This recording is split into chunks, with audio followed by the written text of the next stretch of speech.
Making a ranking like this is borderline impossible. These are the 15 K-drama actors who didn't just dominate Korean ratings, they literally changed how the world watches television. If your bias didn't make the cut, I promise it's not personal. This is about legacy, impact, and the kind of popularity that spans generations. Let's go! 15. Lee Jung-Jae.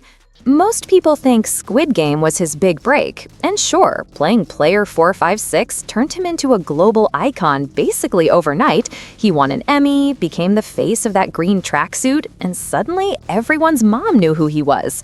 But in Korea, this man has been a certified legend since the mid-90s. We're talking Sandglass in 1995, where he played this quiet, loyal bodyguard who barely had lines at first. Fans went so crazy for him that the writers kept expanding his role just to keep up with demand.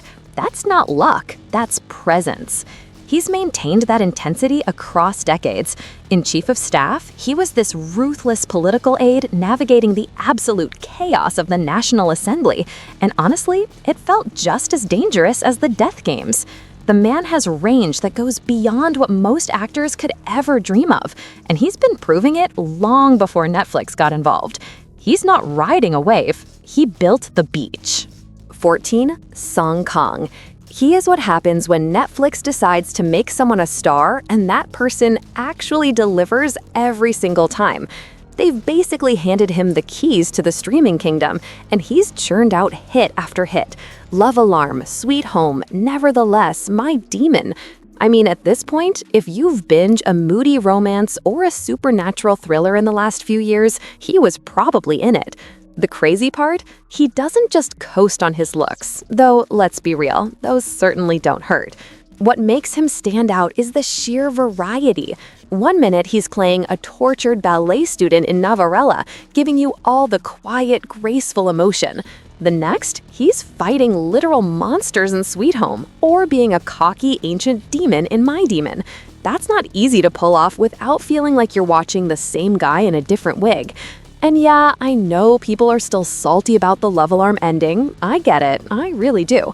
But you can't argue with the numbers. The fan base is massive, and it's built on solid work. 13. Cha Eun-woo.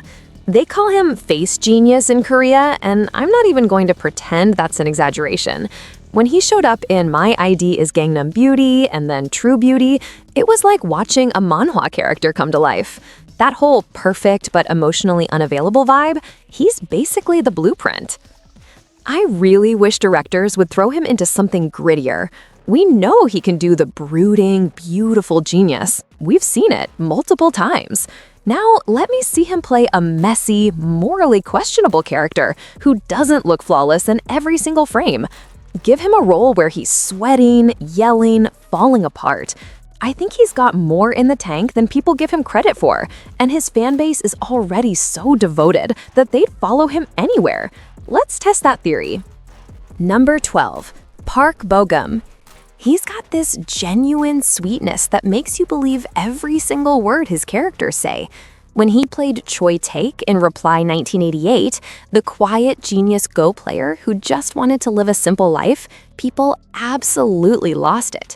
That performance was so understated and real, it's still one of the most beloved roles in K-drama history.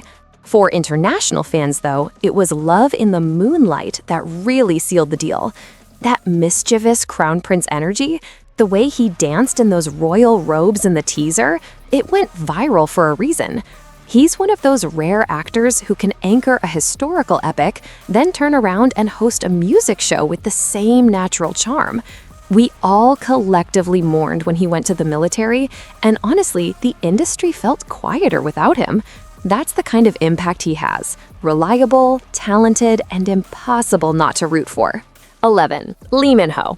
Don't come at me for this, but Lee Min-ho is basically the reason half of us even started watching K-dramas. The man has over 30 million Instagram followers, which isn't just popularity, it's a straight-up cultural phenomenon.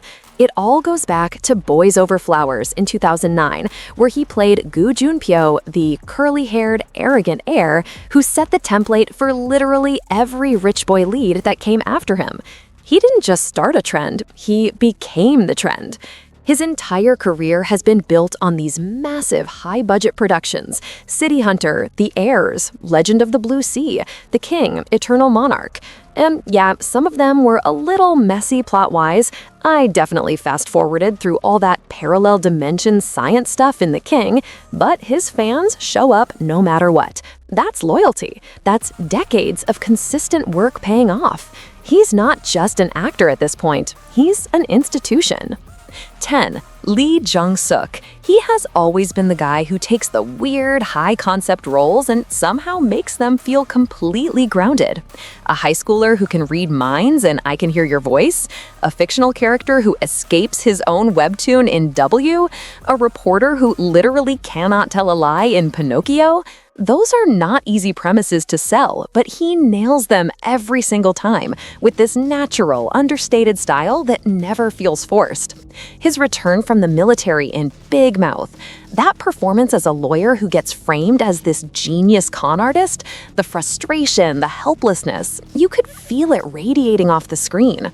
He's got this rare ability to look gentle and approachable on the outside while portraying these intense internal struggles, and his chemistry with his co-stars is always off the charts. There's a reason his fanbase has stuck with him through all the experimental stuff. They trust him to deliver something real. Number 9. Park Seo Joon. He is the king of the personality switch. One minute, he's an awkward, lovable goofball, and the next, he's a sharp, intimidating CEO who could destroy your entire career with one look. His real breakout was Fight for My Way, where he played Ko Dong-man, this former Taekwondo athlete just trying to make it work. That show was so refreshing because it wasn't about rich people or fancy jobs. It was just real people struggling, and his acting made it feel completely authentic. Then he flipped the script entirely and became Lee Young-joon in What's Wrong with Secretary Kim, this hilariously narcissistic boss who's also somehow endearing. The tonal whiplash between those two roles alone should have given him an award. And then Itaewon Class happened, with that spiky orange hair and the whole revenge underdog storyline, and suddenly the entire world was talking about him. He's even crossed over into Hollywood with the Marvels, which is just, yeah, he's operating on a completely different level now. Number 8. Hyun Bin.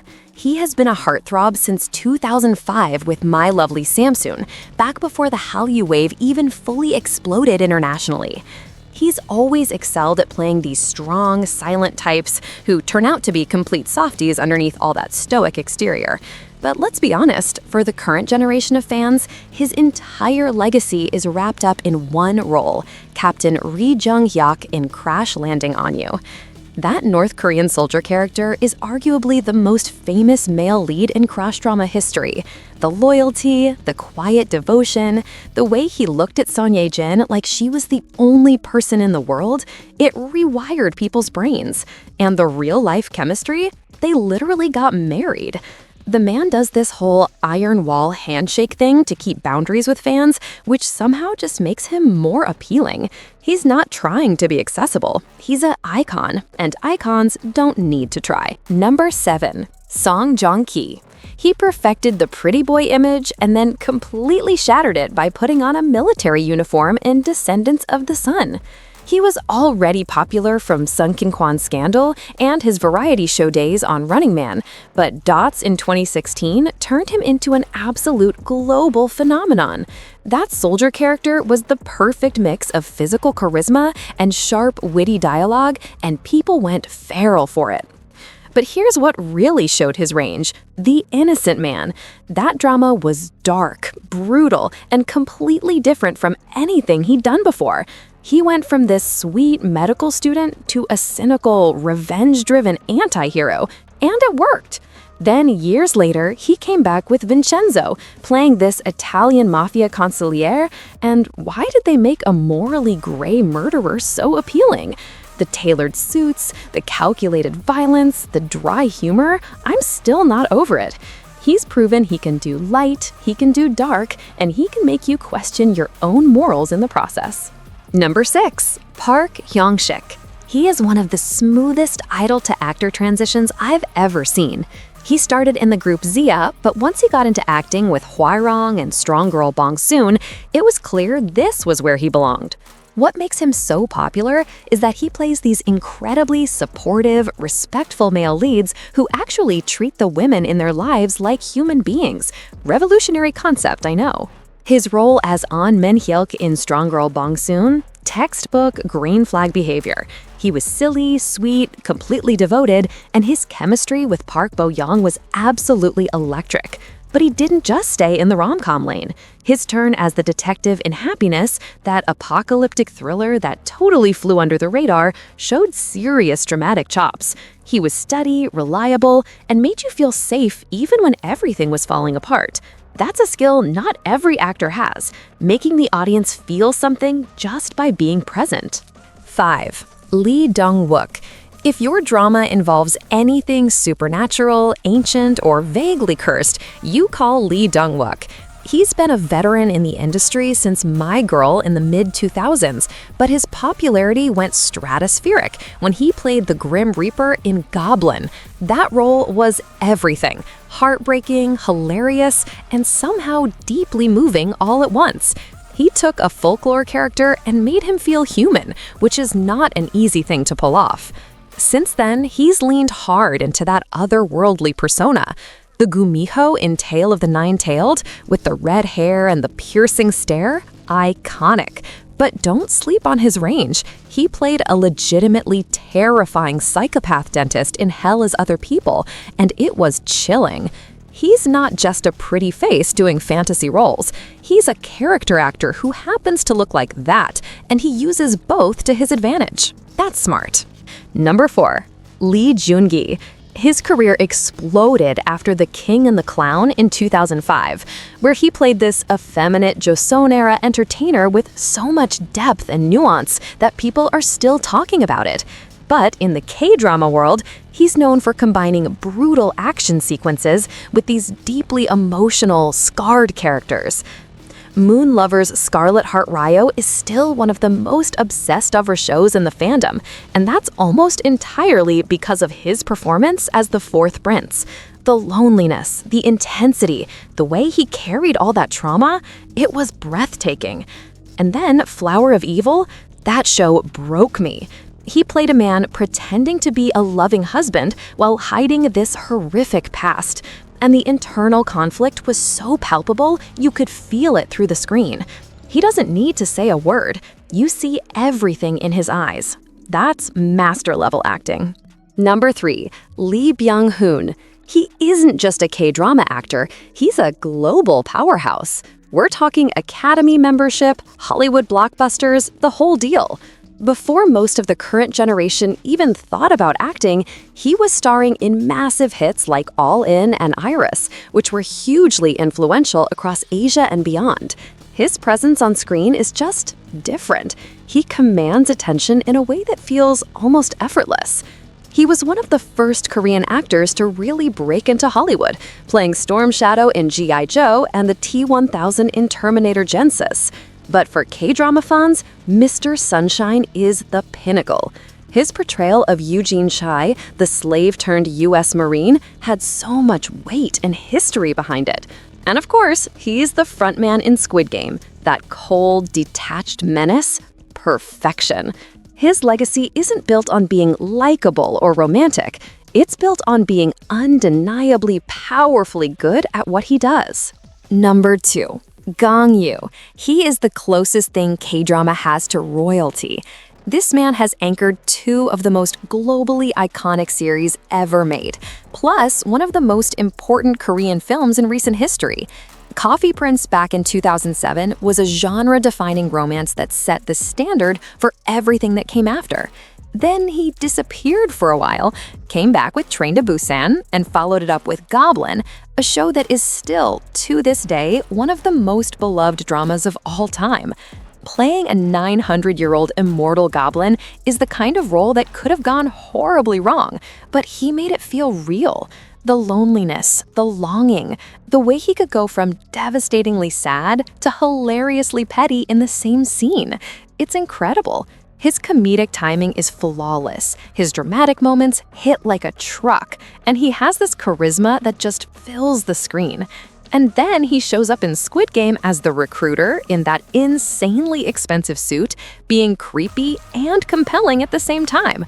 Why is he always so well dressed when he's doing unhinged things? I need answers. Number 1. Chang Wook. He takes the top spot, and honestly, it's hard to argue with the numbers. This man has mastered the fusion of action, romance, and charm in a way that no one else has quite managed. He started getting attention with the daily drama Smile Again, but it was his action roles that turned him into a global superstar. They call him the Action King, and it's not just a nickname, it's a fact. Healer is still the gold standard for action romance in K-dramas. That night courier character, the insane fight choreography, the chemistry, it was flawless. Then the K2 took it even further with brutal, intense action sequences, and fans loved that he did so many of his own stunts. It makes everything feel more real, more raw. But he's not just about the fights. His romantic scenes hit just as hard. One second he's doing parkour off a building, the next he's giving you this look that just melts your heart. That range, that commitment, that sustained global popularity, that's why he's number 1. So, who do you think should have been ranked higher? Who's missing from this list that deserves a spot next time? Drop your thoughts in the comments. Oh, and speaking of binge-worthy content, if you want to see which of these guys look even better with glasses on, you should definitely check out our last video, Top 12 K-drama actors who look even hotter with glasses on. Trust me, it's a whole vibe.